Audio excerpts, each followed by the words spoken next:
Inicialmente, vamos formalmente agora começar o nosso colóquio hoje, que contamos com a excelente presença da professora doutora Gabriela Luna, certo?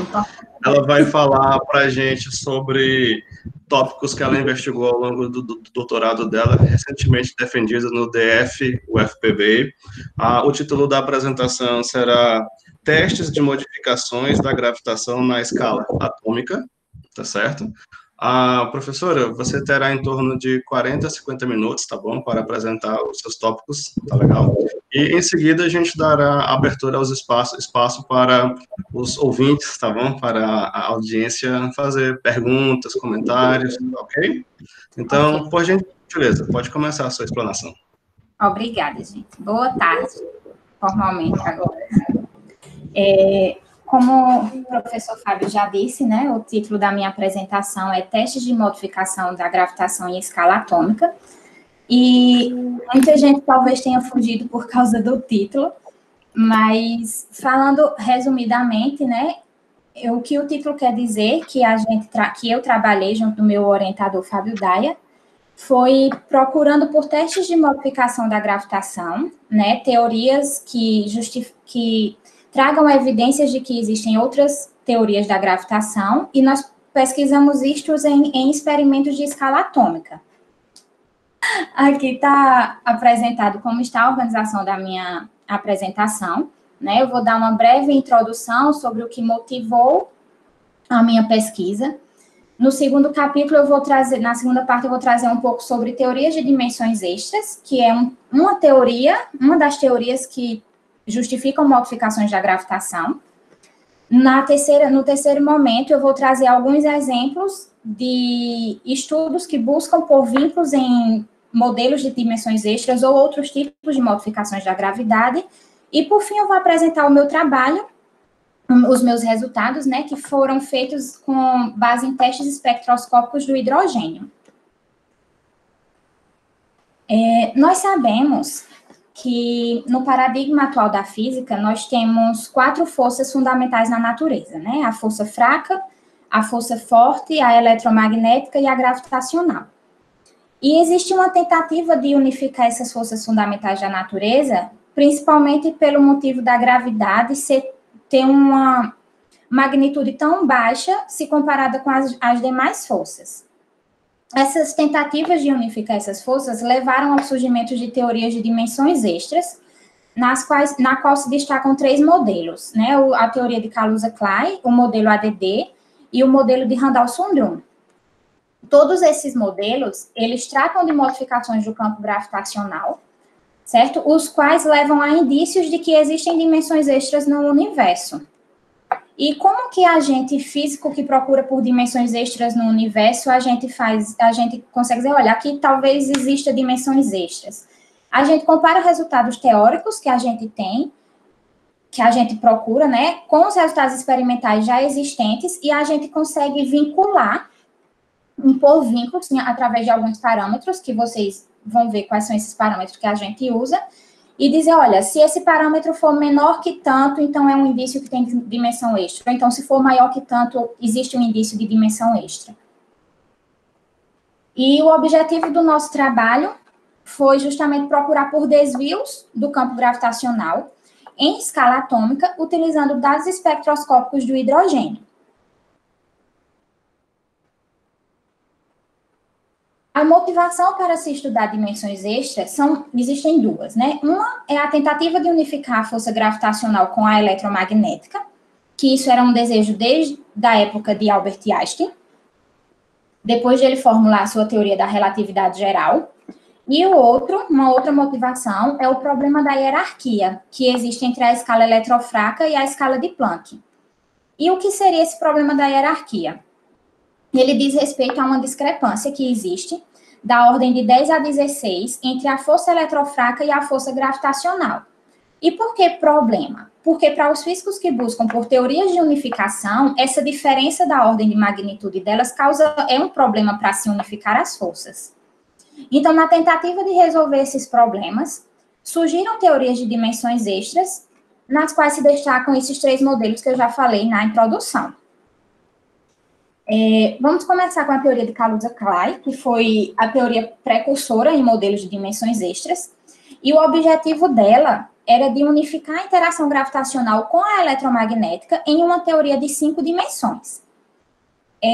Nós sabemos que a teoria da relatividade geral, ela diz que o nosso universo ele é quadridimensional, né? Nós temos o que ele é chamado de espaço-tempo. Nós temos um universo com 3 dimensões espaciais e uma dimensão temporal. Na proposta da teoria de Kaluza-Clay, ele diz que o nosso universo tem 5 dimensões, na qual 4 são espaciais e 1 é temporal. Então, ele considera que existe uma dimensão extraespacial.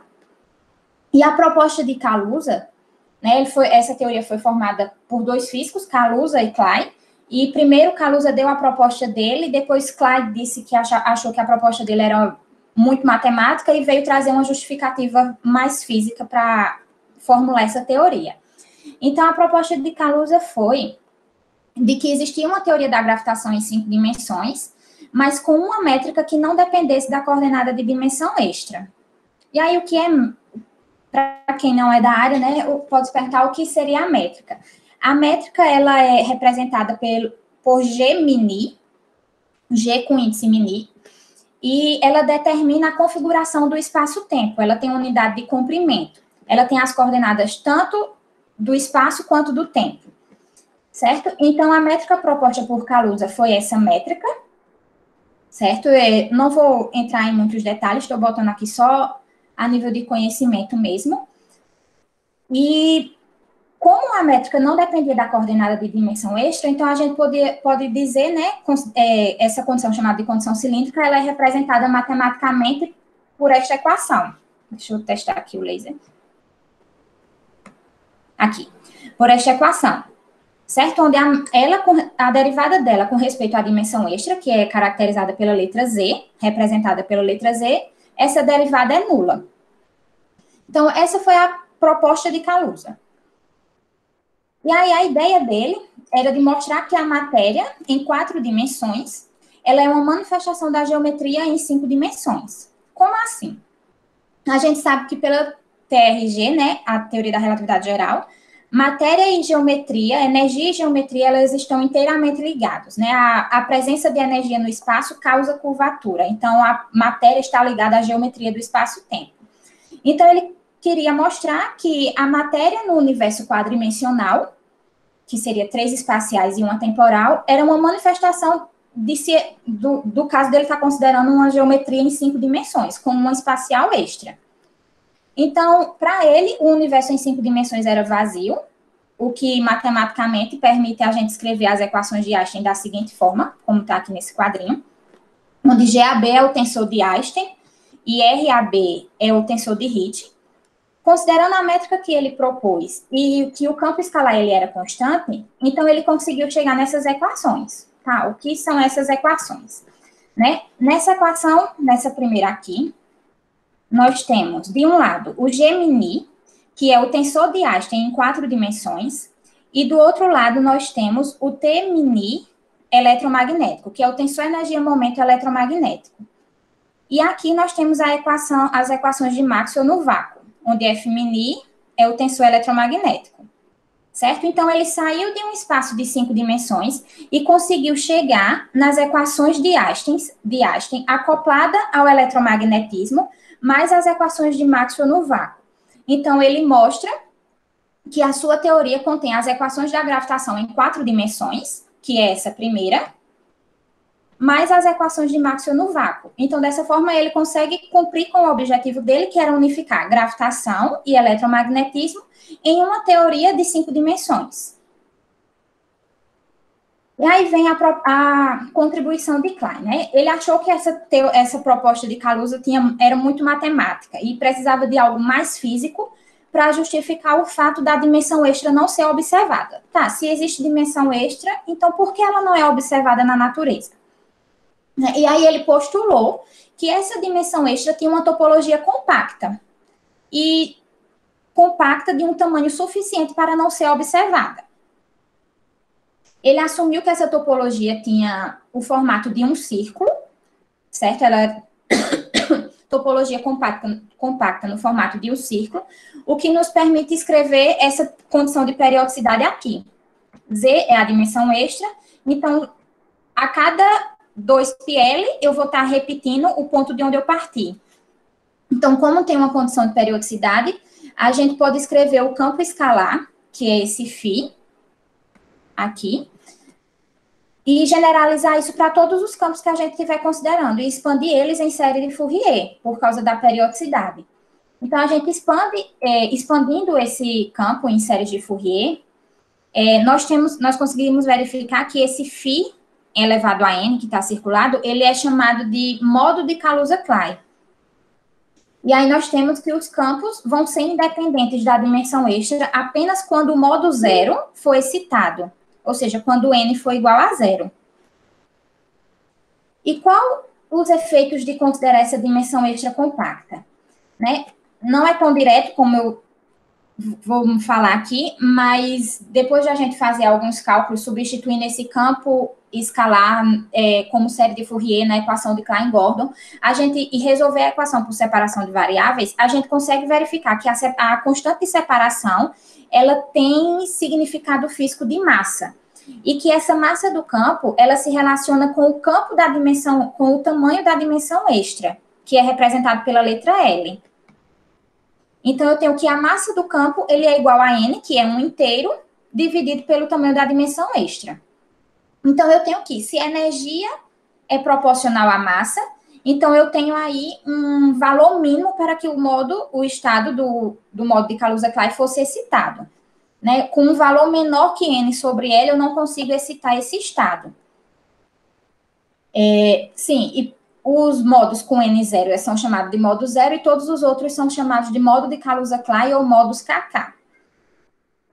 E aí, como consequência disso, nós temos o seguinte: se o tamanho da minha dimensão extra é muito pequeno, então eu vou precisar de uma energia muito alta para excitar esse modo de Kaluza-Klein, visto que ela é inversamente proporcional ao tamanho da dimensão extra.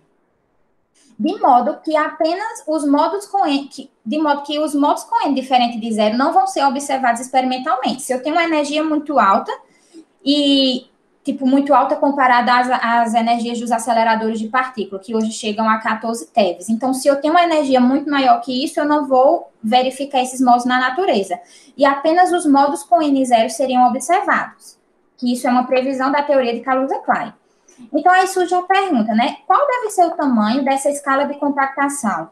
Ou qual deve ser o tamanho dessa quarta dimensão espacial para que ela não seja observada na natureza? E aí ela é considerada como sendo da ordem do comprimento de Planck, que é da ordem de 10 a menos 35 metros.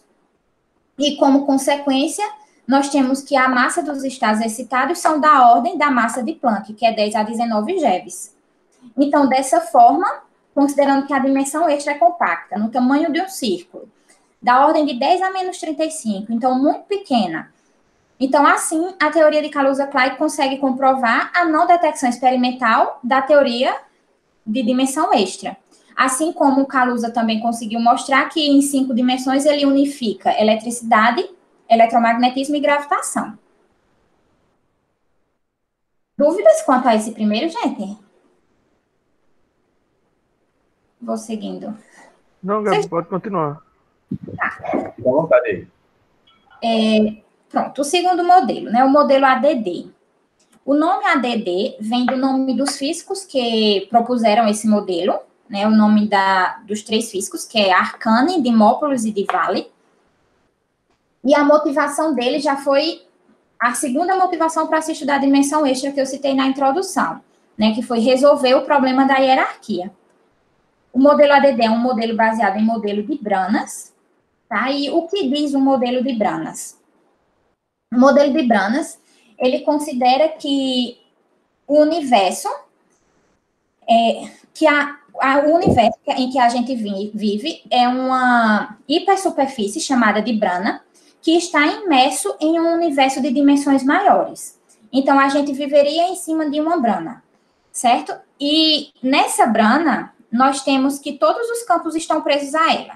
As ondas eletromagnéticas, de matérias, sonoras, apenas a gravidade, representada aqui, através da partícula da gravidade, que é o graviton, que conseguiria escapar dessa brana para as dimensões extras. E como que o modelo justifica a diferença entre a escala gravitacional e a eletrofraca? Ele justifica justamente pelo fato de dizer que a gravidade escapa para dimensões extras. Então, por que aqui no universo onde a gente vive, na brana, a gravidade é tão fraca comparada às outras forças? Porque aqui o que a gente mede dela não é o total dela. Uma parte escapou para as dimensões extras. Desse modo, um novo cenário de dimensões extras foi apresentado pelo modelo ADD.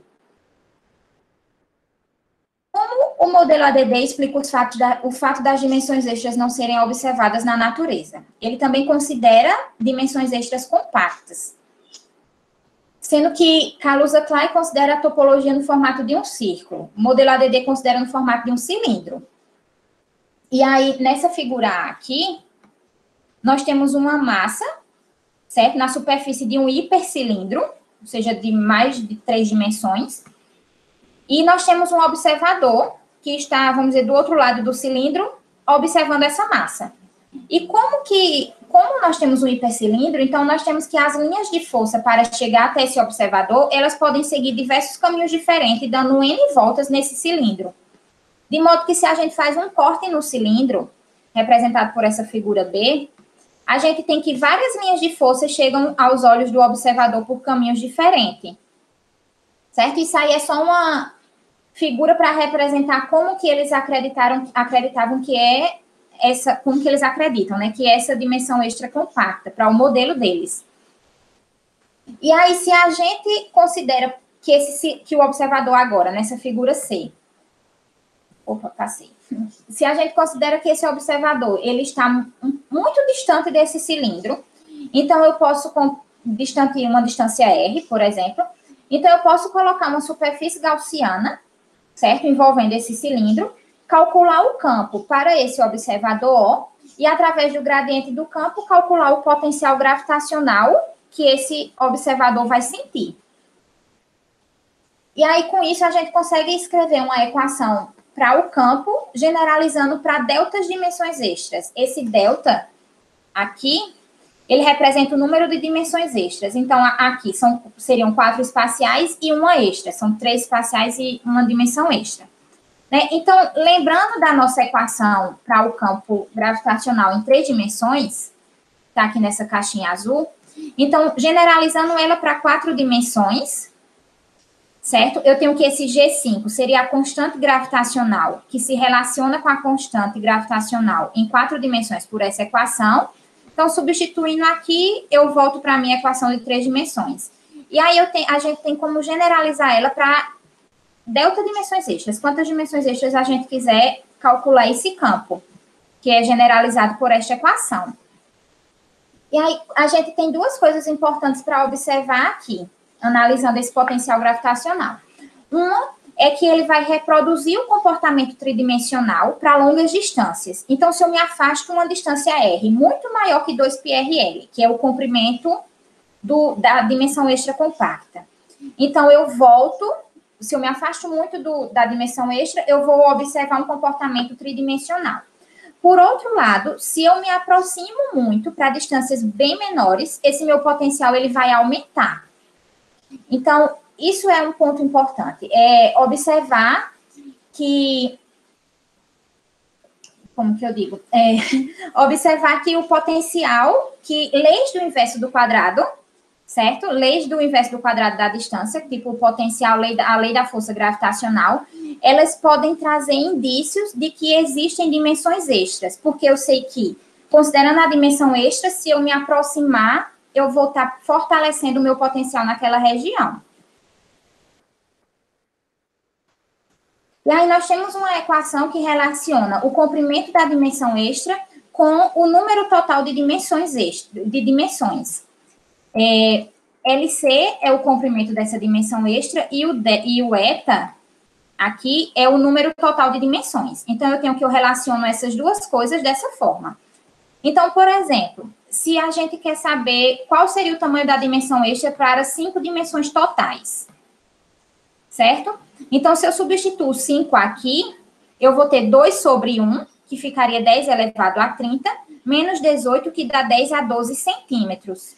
Então, 10 a 7 quilômetros. Isso seria inapropriado, porque se existisse uma dimensão extra de 10 a 7 quilômetros, a gente observaria ela na natureza. Então, o modelo ADD descarta um universo com apenas uma dimensão, como é diferente do caso da teoria de Kaluza-Klein. Por outro lado, se eu considero um total de 6 dimensões, então eu tenho 2 extras. Se eu substituo aqui 2, 4 menos 2, né, daria menos 2, então resolvendo aqui essa conta, eu tenho que o meu comprimento de dimensão extra é de 0,01 milímetro, certo? Então, aí já seria mais viável considerar a existência de 2 dimensões extras, porque a gente tem um comprimento de dimensão extra pequeno, que não seria observado na natureza, então faz sentido para a gente, já que experimentalmente isso não é verificado. E aí é nesse domínio de distância que a lei da gravitação de Newton, ela vem sendo testada, certo? Teorias que buscam por modelos de dimensões extras testam a lei de Newton nessa escala de comprimento. Vem tentando diminuir ainda mais, inclusive essa escala de comprimento, para testar com mais precisão. Sim, como eu disse, né, ele descarta a ideia de um universo com apenas uma dimensão extra. E aí, 2 pontos importantes é que ele é conhecido como dimensão extra de grande escala, porque a escala do modelo dele, que é de 0,01 milímetros, é maior do que a da teoria de Kaluza-Klein, que seria da ordem de 10 a menos 35. E o que eu já tinha dito também, desvios na lei do inverso do quadrado podem ser indicações da existência de dimensões extras. O outro modelo, que esse eu trouxe mais resumido, porque ele é o menos comumente usado em modelos de dimensões extras, mas também é importante para a gente ter um conhecimento maior da teoria, é o modelo de Randall-Sundrum. Também é um modelo de Brana, né, assim como o modelo ADD, sendo que com algumas diferenças. Existem 2 modelos de Randall-Sundrum. Tem o RS1, que considera a existência de 2 branas, como está nessa figura, e a dimensão extra, ela é compacta, certo? Então, o comprimento de compactação da dimensão extra seria justamente a distância entre as 2 branas. Já o modelo RS2, ele considera apenas a existência de uma brana. Essa segunda brana, ele considera que ela está a uma distância infinita da primeira. E a dimensão extra seria infinita. E para o modelo de Randall-Sundrum, é possível a existência de um universo com 5 dimensões, contanto que ele possua uma constante cosmológica negativa no espaço entre as branas.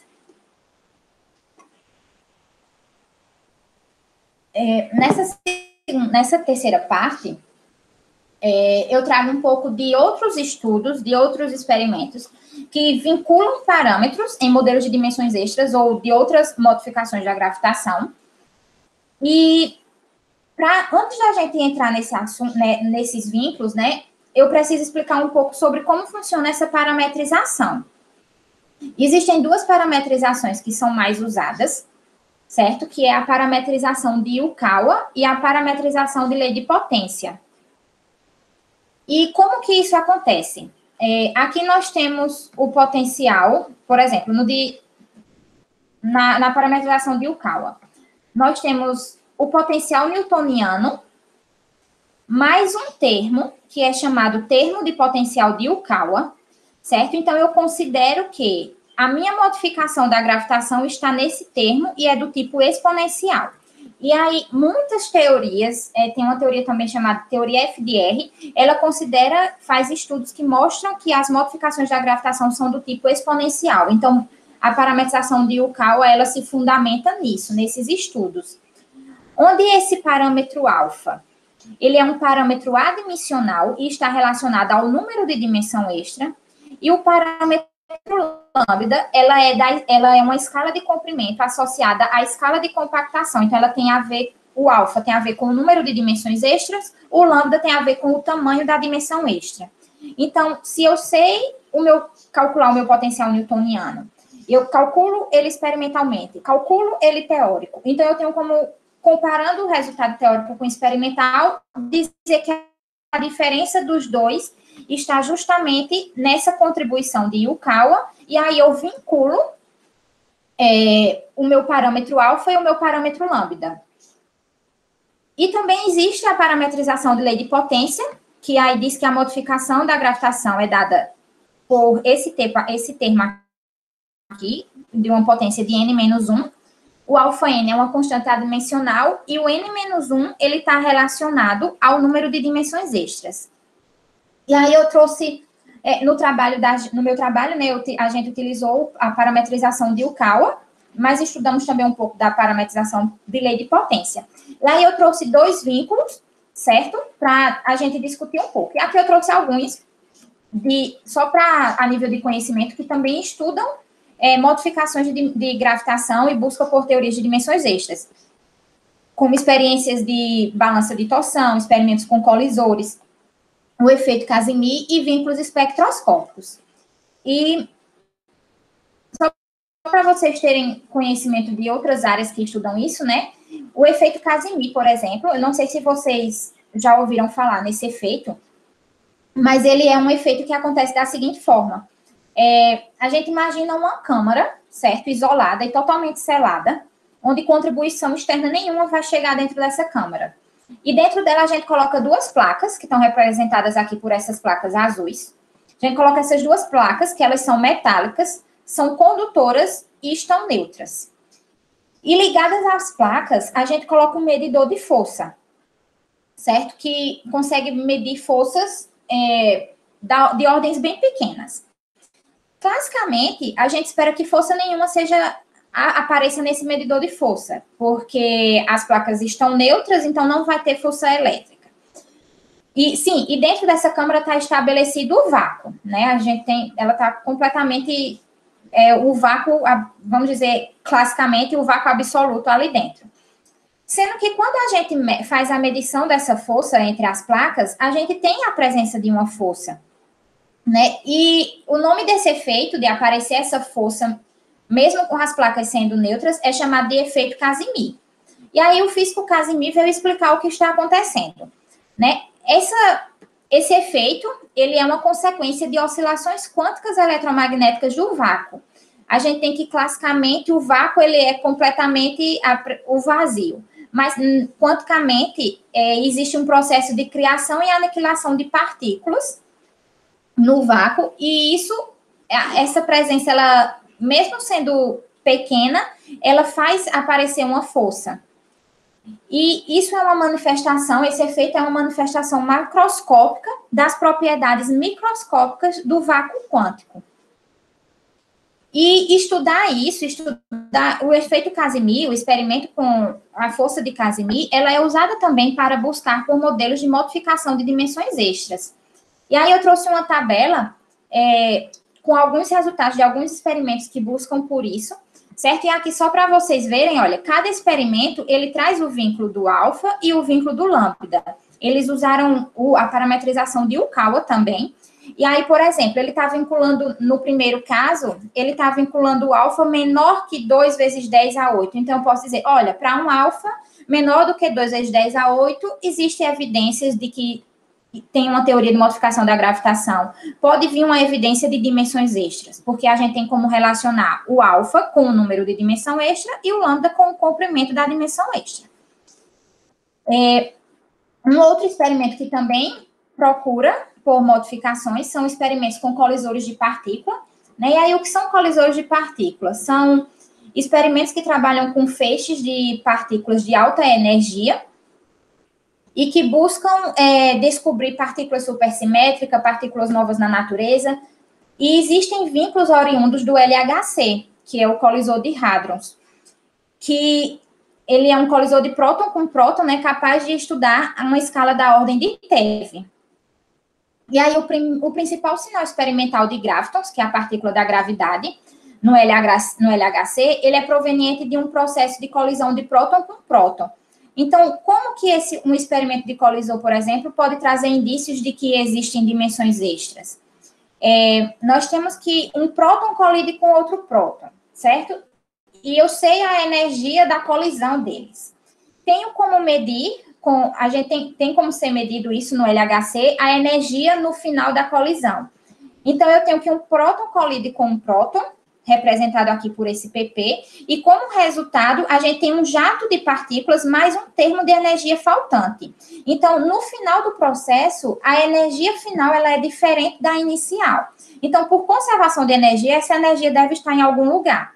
Então, quem estuda, quem busca por dimensões extras através de colisores, diz que essa energia foi distribuída para dimensões extras através da emissão de gravitons. E aí, sabendo esse valor teórico inicial com o experimental, eles vinculam também parâmetros de dimensões extras. E aqui, no artigo que eu li, eles conseguiram vincular a massa das dimensões extras, as massas dos modos excitados, de 2 até 6 dimensões extras. E aí foi também com base nisso que eu desenvolvi o meu trabalho, né? Não com colisores, não com efeito Casimir, mas com testes espectroscópicos. E aí a gente obtivemos 2 resultados, né? Meu professor Fábio Daia e outros 2 alunos que tinham sido alunos deles também, que tiveram algumas contribuições no artigo da gente, e foram 2 resultados obtidos. Um foi extraído da transição 1s3s do hidrogênio, que é a primeira que eu vou apresentar, e a outra da frequência de transição 2p1,5 e 2p3,5. A nossa primeira ideia, no estudo dessa frequência de transição 1s3s, era comparar a transição do átomo de hidrogênio, a frequência de transição do átomo de hidrogênio, com a do hélio antiprotônico. Por que o hélio antiprotônico? Porque até o início da nossa pesquisa, o hélio antiprotônico ele era o que trazia vínculos mais fortes em escala atômica, vínculos espectroscópicos em escala atômica. E aí, o que é o hélio antiprotônico, né? O hélio antiprotônico ele é um átomo exótico, onde ele é formado por o hélio mesmo, são 2 elétrons e 2 prótons, né? O hélio antiprotônico tem a troca de um elétron por um próton. E aí, como a massa do próton, ela é cerca de 1836 vezes maior do que a massa do elétron, então isso significa que mudar um dos elétrons pelo próton, isso vai alterar a interação gravitacional do átomo. Como a interação gravitacional depende da massa, e a massa do próton é maior do que a do elétron, então a gente vai ter uma interação gravitacional maior. O que para a gente, que busca por modificações da gravitação, vai ser um sistema adequado para investigar o comportamento da gravidade nesse domínio. E aí, uma curiosidade interessante sobre o hélio antiprotônico é que eles são destruídos muito rapidamente, em questões de picosegundos, porque o próton fica muito próximo do núcleo, fica a uma distância menor do que o raio de Bohr. Então, por um processo de aniquilação de matéria e antimatéria, ele se destrói muito rapidamente. Porém, em frações de átomos de hélio antiprotônico criados em laboratório, o antipróton ele se encontra em um estado de Rydberg. E aí, o que é um estado de Rydberg? Eles são estados... o estado de Rydberg é um estado onde o número quântico principal ele é muito alto. Como, por exemplo, da ordem de 40. Certo? Então, os antiprótons, nesse estado, eles quase não se sobrepõem ao núcleo e tem o tempo de vida aumentado para a ordem que, como ele se aniquilaria em tempos da ordem de picosegundos, ele tem o tempo de vida aumentado para microsegundos. Então, assim, ele se torna possível de experimentalmente ser estudada a sua frequência de transição. E o resultado mais atual do hélio antiprotônico e o mais preciso é o dessa referência aqui, onde ele vincula o alfa para a ordem menor do que 10 a 28 e o lambda da ordem de 1 angstrom. E aí, o que nós fizemos? Nós fizemos os nossos estudos da frequência de transição 1s3s e comparamos com o hélio antiprotônico, para ver se para o hidrogênio a gente iria obter um vínculo mais forte do que isso. E assim nós fizemos, né? Nós temos que os dados espectroscópicos de hidrogênio, eles são muito mais precisos do que o do hélio antiprotônico. Mesmo que a interação gravitacional do hélio, do antipróton, seja mais forte do que do hidrogênio. mas os dados espectroscópicos de hidrogênio são mais precisos. Então, se fosse por a gente teria escolhido a transição 1s2s. Por quê? Porque ela é mais precisa do que a 1s3s. A frequência de transição a experimental de 1s3s, ele tem um erro de 10 Hz com precisão relativa da ordem de 10 a menos 14. Então, a precisão dela, o erro é muito, muito pequeno. Né? Se em adição a isso, a gente tivesse uma frequência de transição teórica, determinada pela QED, né, pela eletrodinâmica quântica, com a mesma precisão, então a gente teria como resultado uma restrição muito forte para os parâmetros de Yukawa. Então, essa era a nossa intenção.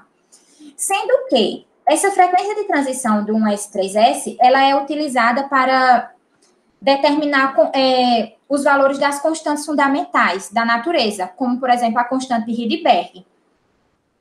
Então, como ela é usada para determinar essas constantes fundamentais, e essas constantes fundamentais estão nos nossos cálculos, então a gente não pode utilizar uma medida que é usada para determinar essas constantes. Então, por isso a gente foi atrás de uma outra frequência que também fosse a mais precisa depois da 1s3s, e aí nós escolhemos a transição 1s3s. Aí temos o resultado experimental dessa frequência de transição, o resultado teórico. Eu tenho quanto tempo ainda, Fábio? Professora, você tem 12 minutos. Tá, obrigada. Sim, então, eu tenho o resultado experimental, tenho o resultado teórico, a precisão relativa é da ordem de 10 a menos 12, então, é um pouco menor do que a da outra transição. Temos que o erro combinado, que é dado pelo erro teórico ao quadrado, mais o experimental ao quadrado, é de aproximadamente 3 kHz. E aí, nós temos que essa precisão teórica concorda bem com a experimental, né? Está dentro do erro dos nossos resultados.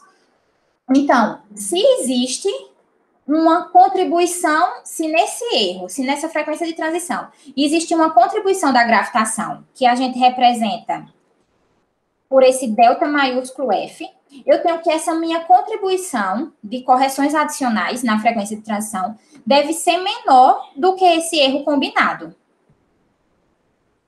Isso. Deve ser menor do que esse erro combinado. Então, impondo essa condição, que as minhas contribuições adicionais, as correções adicionais, são menor do que meu erro, a gente consegue vincular os parâmetros de Yukawa, que é o alfa e o lambda, que, repetindo, são parâmetros que estudam, que vinculam teorias de modificação da gravitação e que também podem estar relacionados a dimensões extras. Então, dessa forma, né, a gente calculou os nossos vínculos. Mas como calcular essas correções? A gente calculou isso utilizando o método perturbativo.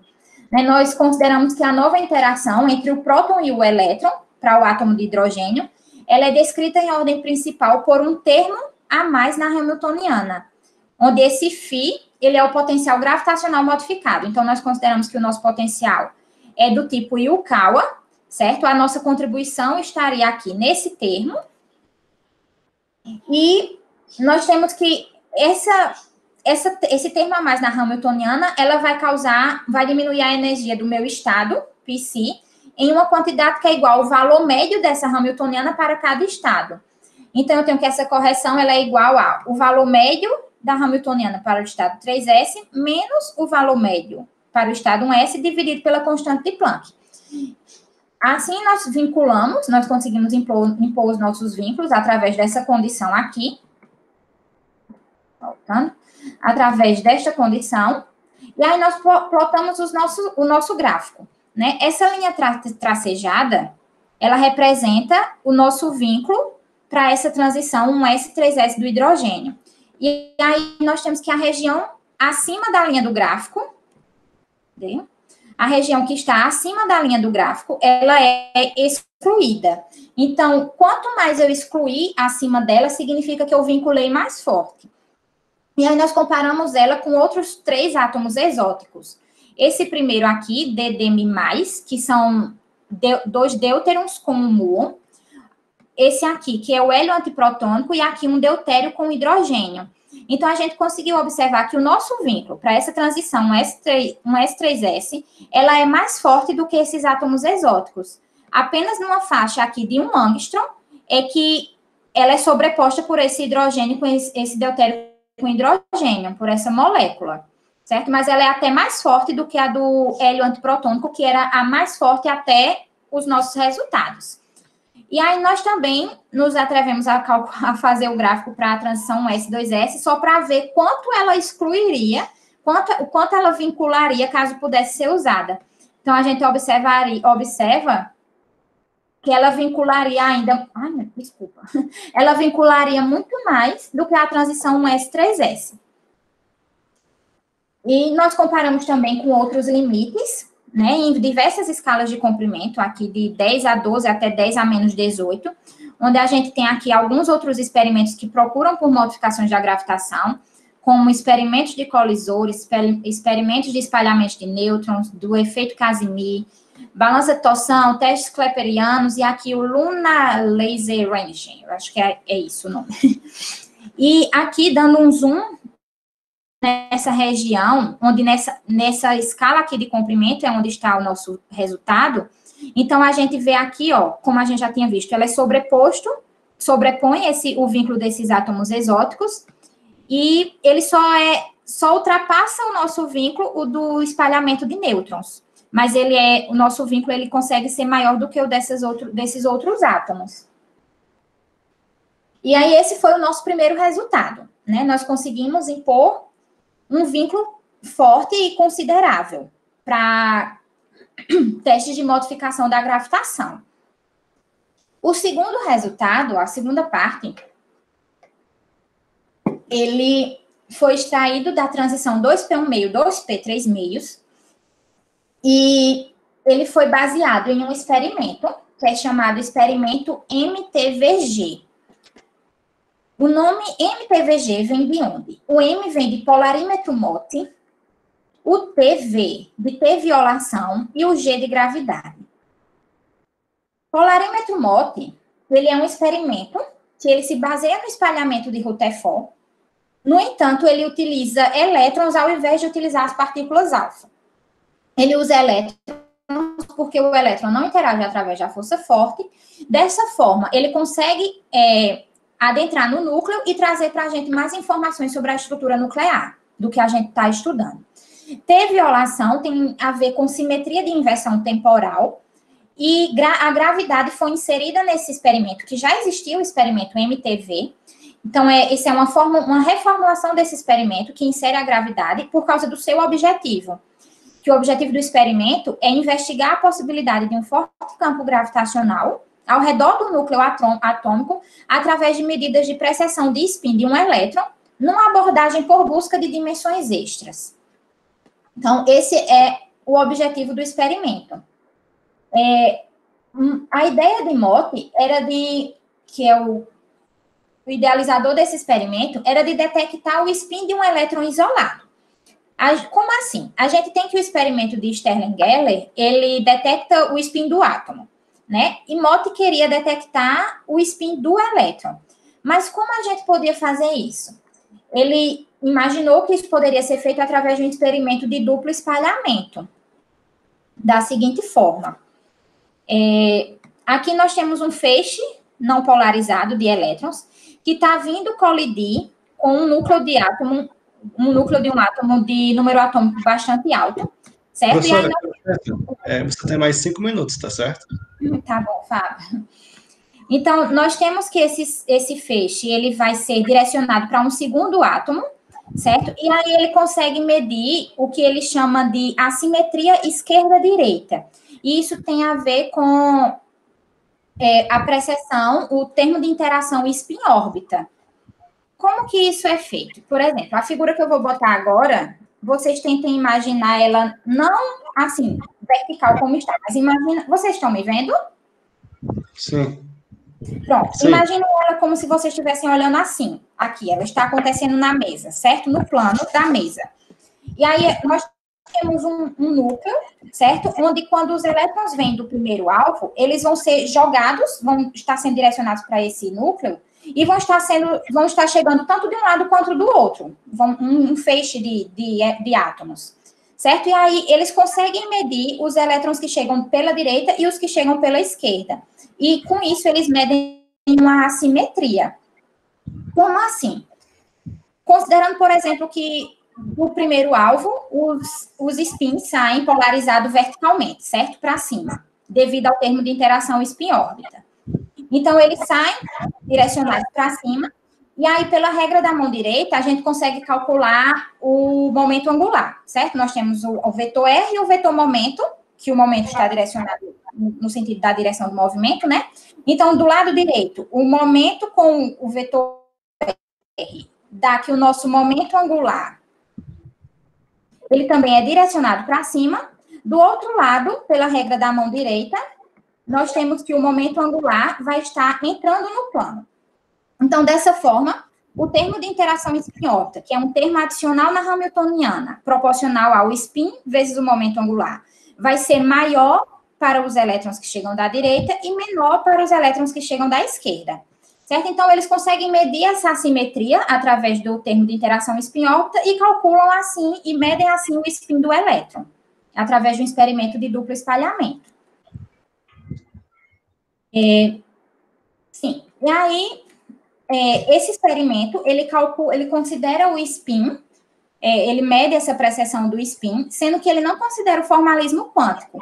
E aí, o que a gente pensou? A gente se inspirou na ideia dele de estudar a precessão do spin para medir modificação da gravitação, e aí nós trouxemos isso para a espectroscopia do átomo de hidrogênio.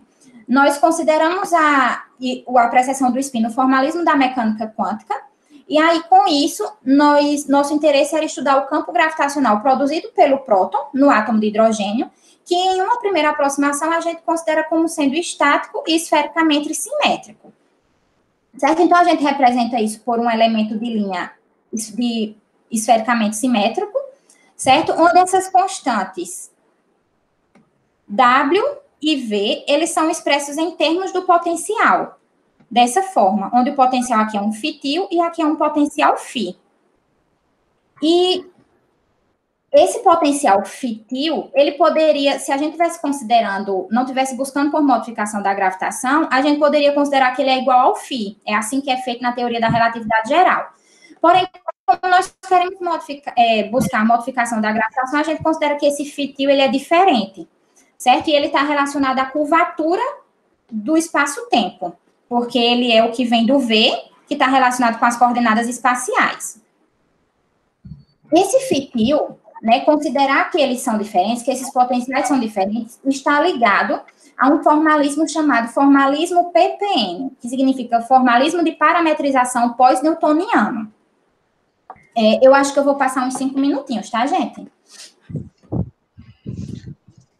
Tá, você tem mais 2 minutos. Aí mais 5 com os 2 minutos? Isso, Fábio.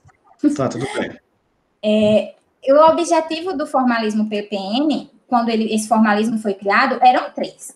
Era analisar experimentos gravitacionais do sistema solar, descobrir e analisar novos testes da gravitação e analisar teorias métricas alternativas da gravitação.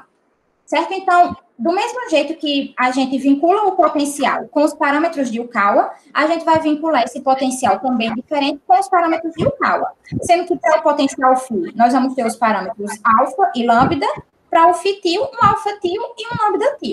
Certo? E aí isso vai estar relacionado com o parâmetro desse formalismo.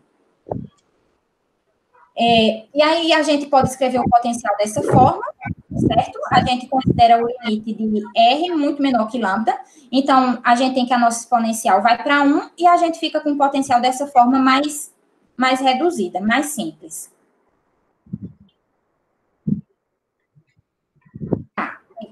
Aqui.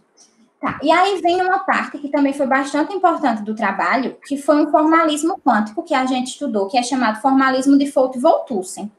Nós consideramos o fenômeno dessa precessão do spin, como eu já disse, no formalismo da mecânica quântica, certo? E aí nós acrescentamos a isso o fato de considerar que a gravitação gera curvatura no espaço. Então, nós estudamos no formalismo da mecânica quântica relativística. Nós usamos a equação de Dirac no espaço curvo, certo? Para resolver os nossos cálculos, e nós utilizamos o formalismo de Foto-Voltussen, que ele permite a gente fazer uma série de transformações na equação de Dirac para eliminar os seus operadores ímpares, que é o operador relacionado com o alfa da equação de Dirac. Assim, a gente consegue obter uma série de correções para a equação de Dirac. Por exemplo, essa Hamiltoniana aqui, ela é uma Hamiltoniana corrigida pelo formalismo de Foto-Voltussen para a equação de Dirac no espaço curvo. E aí nós temos um termo de energia de repouso, um termo de energia potencial, um termo de energia cinética, o termo de correção de energia cinética, um termo de correções relativísticas, e temos esse termo aqui, esse último, que é o que para a gente foi o mais importante, que a gente consegue fazer uma transformação dele, escrever dessa forma, que é chamado termo de interação spin-órbita gravitacional. Então, da mesma forma que existe o termo de interação de spin-órbita elétrico, a gente considera que o termo de interação spin-órbita gravitacional também vai causar, vai ter contribuições no fenômeno da precessão do spin. E aí, a gente pegou, né, consideramos a transição, a frequência de transição 2P1,5, 2P3,5. Aqui nós temos o resultado teórico. O experimental, né, nós não temos um experimental direto de 2P1,5 para 2P3,5, mas nós sabemos quem é de 2P1,5 para 2S1,5 e 2S1,5 para 2P3,5. Então, a nossa frequência de transição de 2P3,5 para 2P1,5 vai ser a soma dessas duas frequências de transição. Então, esse é a nossa frequência de transição experimental, que dá um erro combinado, nós calculamos o erro combinado deles também, e aí nós, da mesma forma que para a transição 1S3S, dizemos que se existe uma contribuição vinda da interação spin-órbita gravitacional, essa contribuição deve ser menor do que o erro combinado. Aí nós utilizamos a mesma forma de calcular, com o valor médio para os dois, a subtração do valor médio da Hamiltoniana para os dois estados. Consideramos o potencial como sendo do tipo Yukawa, utilizamos a mesma parametrização, certo? Esse termo aqui é dado com respeito à função radial do átomo de hidrogênio, para a transição 2P1,5, 2P3,5. Então, como o nosso número quântico principal é 2 e o angular orbital é 1, nós utilizamos a função radial R21, e o termo de interação spin-órbita, que é esse aqui, o seu valor esperado, o valor médio, ele pode ser avaliado separadamente, né? A gente sabe que o spin e o momento angular não vão mais estar comutando, devido ao efeito de interação spin-órbita, mas a gente sabe que o momento angular total se conserva. Então, isso nos permite usar a base do momento angular total e calcular o valor esperado através dessa base, né? Então, assim, a gente consegue obter esse valor e, combinando os dois resultados, nós obtivemos essa correção aqui. Então, uma equação muito grande, mas o que é interessante dela é ver que ela é um resultado, né? No seu resultado, ela depende tanto de uma combinação linear do potencial newtoniano, vinculado pelo parâmetro alfa de Yukawa, quanto de um potencial pós-newtoniano. E aí está a diferença com relação ao experimento MTVG, porque o Jiro Murata, que é o autor desse artigo, desse experimento, ele não percebeu que o experimento dele poderia vincular também com um parâmetro pós-newtoniano, com um potencial pós-newtoniano. Né? E aí a nossa conclusão é que a análise da influência da interação spin-órbita gravitacional na estrutura fina desses estados, ele é um teste de potencial pós-newtoniano no domínio atômico. Comparamos o nosso vínculo com o do experimento MTVG, né? E nosso vínculo ele é mais forte do que o MTVG, só não nessa escala aqui de comprimento, certo? Vinculamos o lambda, vinculamos o alfa, os parâmetros de Yukawa. E as conclusões, né? Que eu acredito que eu já falei na apresentação. Para a frequência de transição 1S3S, a gente encontrou vínculos para modificações de curto alcance no potencial newtoniano em domínio atômico. Obtivemos limites mais fortes do que o do hélio antiprotônico e outros átomos exóticos. Aqui eu só deixei evidenciado qual era o alcance do nosso lambda, certo? A nossa precisão. Para o 2P1, a frequência 2P1 meio e 2P3 meios, os vínculos foram numericamente mais fracos do que o nosso vínculo da transição S3S, mas ainda foram mais fortes do que o do experimento MTVG. Descobrimos que essa análise da frequência de transição pode vincular também um potencial pós-newtoniano, certo? E o limite mais forte do que o do MTVG, que eu já falei. Aqui está o meu artigo, aqui está a referência, o meu só não, né, o nosso artigo, o meu e dos meninos do grupo de pesquisa do Fábio. E é isso. Obrigada. Certo, professora, muito obrigada pela sua boa explanação, tá certo, das suas investigações ao longo do doutorado. E agora nós abriremos espaço aqui para as perguntas da audiência.